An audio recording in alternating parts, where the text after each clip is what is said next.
Megastar Chiranjeevi తన కెరీర్లో ఎందరో గొప్ప నటులు నటీమణులతో కలిసి యాక్ట్ చేశారు. ఎన్ని చిత్రాల్లో నటించినప్పటికీ ప్రతి నటుడికి కెరీర్లో మరిచిపోలేని క్షణాలంటూ ఉంటాయి.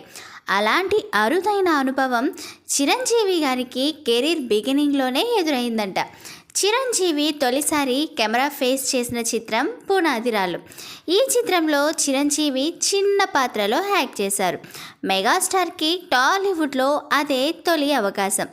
అప్పటికి తాను ఇంకా ఫిల్మ్ ఇన్స్టిట్యూట్ కోర్సు పూర్తి చేయలేదు, కానీ అవకాశం ఇస్తే నటిస్తానని చెప్పారట. రాజమండ్రిలో షూటింగ్ జరుగుతోంది. ఈ చిత్రంలో ఎవరు నటిస్తున్నారు అనే వివరాలు కూడా ఇంకా పూర్తిగా చిరుకి తెలియదట. షూటింగ్కి వెళ్ళాక నువ్వు ఎవరితో నటిస్తున్నావో తెలుసా అని చిత్ర యూనిట్లో ఒకరు అడిగారట. తెలియదు అని చెప్పారట. మహానటి సావిత్రి గారి కాంబినేషన్లో నటించబోతున్నావని చెప్పారట. ఒక్కసారిగా షాక్తో ఒళ్ళంతా జలధరించిందట. అయితే సావిత్రి గారు రూమ్లో విశ్రాంతి తీసుకుంటున్నారు.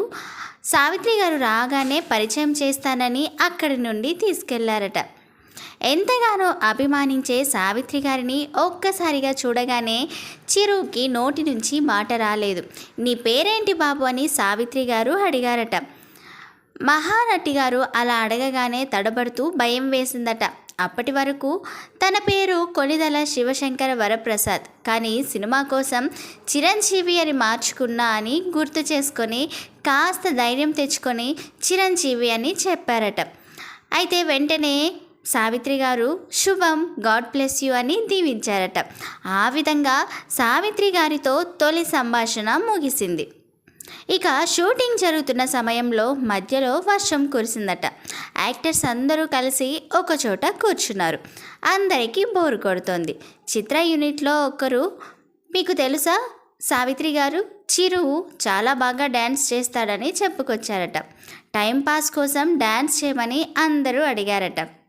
డ్యాన్స్ అంటే చిరుకి ఎక్కడా లేని ఉత్సాహం వచ్చేస్తుంది. వెంటనే టేప్ రికార్డర్ ఆన్ చేసి డ్యాన్స్ మొదలు పెట్టాడట.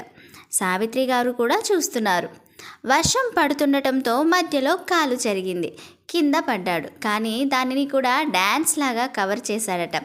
అది సావిత్రి గారు గమనించి చిరుతో ఆ తర్వాత మాట్లాడారట.